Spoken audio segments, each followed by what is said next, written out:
Kasus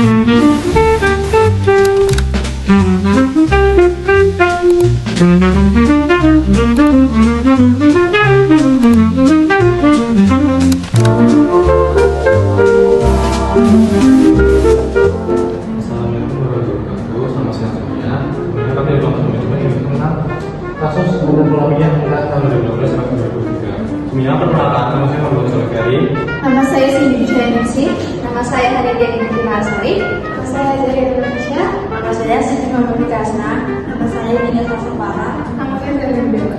Untuk materi pertama yang sama nama saya yaitu ini. Akibatnya, rangkaian praktik tersebut kerugian negara diperkirakan mencapai 193,7 triliun hingga 200 triliun, menjadikannya salah satu skandal korupsi terbesar di sektor energi Indonesia. Selanjutnya membahas tentang faktor perusahaan.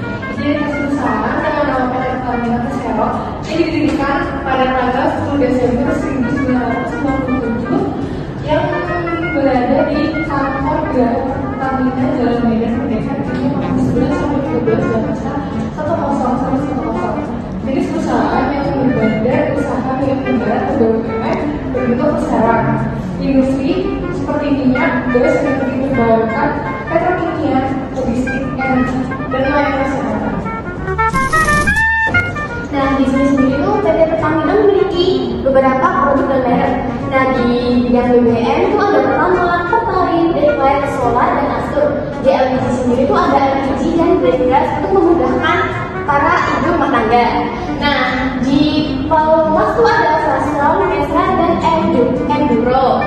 Di Petrokimia sendiri itu ada Polita, Medika, dan Metro.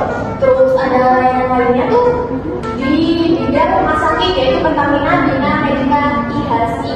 Terus di penerbangan itu ada Polita Air Service, dan di asuransi sendiri itu ada Tubuh Pertama Indonesia.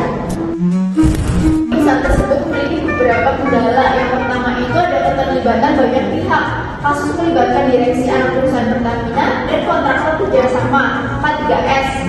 Keterlibatan lintas entitas membuat penegakan hukum lebih sulit karena harus membongkar jaringan kerjasama yang kompleks. Dan untuk yang kedua ada kerugian negara sangat besar. Kerugian negara mencapai 193,7 triliun hingga 200 triliun.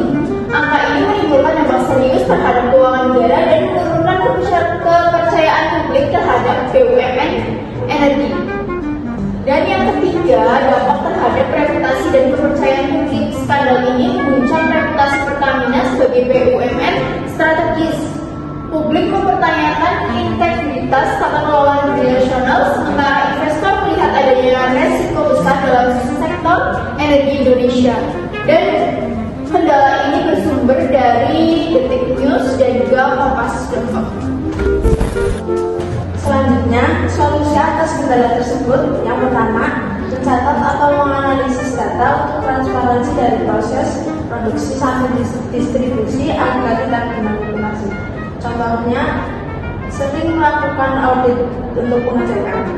Yang kedua, masalah pengawasan memerlukan peningkatan pihak. Pengawasan bisa dari secara sistem atau kayak monitoring dan secara langsung untuk mencegah korupsi. Oke, yang ketiga itu ada keterlibatan pihak bermasalah. Contohnya reformasi kontrak yang jelas dan transparan dan seleksi kata direksi.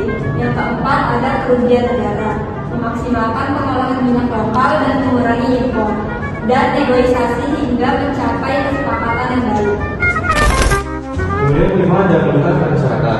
Nah, kita bisa mengakomodasi dan penggunaan di media publik untuk memberikan kepercayaan. Kemudian mengadakan laporan publik di sebagian perusahaan sehingga tidak jelas, masyarakat bisa melihat juga semua segala jenis aktivitas perusahaan. Yang pertama adalah penegakan hukum tegas. Proses pemberantasan biasanya harus melakukan kasus hingga ke akar-akarnya untuk memastikan kasusnya sudah selesai. Kemudian sanksi finansial dan pidana memberikan untuk memberikan hukuman berat bagi koruptor agar ada sebagai efek jerah. Yang terakhir adalah perlindungan whistleblower.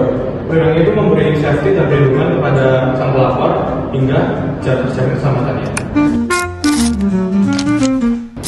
Kesimpulan yang dapat diambil adalah berdasarkan materi yang disajikan, kasus tata kelola minyak mentah PT Pertamina periode tahun 2018 sampai 2023 menunjukkan adanya kelemahan serius dalam sistem pengawasan, transparansi, dan tata kelola perusahaan yang berdampak besar pada keuangan negara dan kepercayaan publik. Praktik manipulasi produk, impor minyak, hingga keterlibatan berbagai pihak internal dan eksternal mengakibatkan kerugian negara yang sangat besar, serta mencoreng reputasi BUMN yang strategis di sektor energi. Oleh karena itu, diperlukan langkah perbaikan menyeluruh melalui peningkatan transparansi dan data, penguatan pengawasan, reformasi kontrak, dan manajemen, penegakan hukum yang tegas, serta keterbukaan kepada publik. Upaya-upaya tersebut tadi penting untuk mencegah terulangnya kasus serupa dan memulihkan kepercayaan masyarakat terhadap tata kelola energi nasional. Saya Tudiola Emanuela menutup presentasi kami. Lebih kurangnya kami mohon maaf. Selamat pagi untuk kita.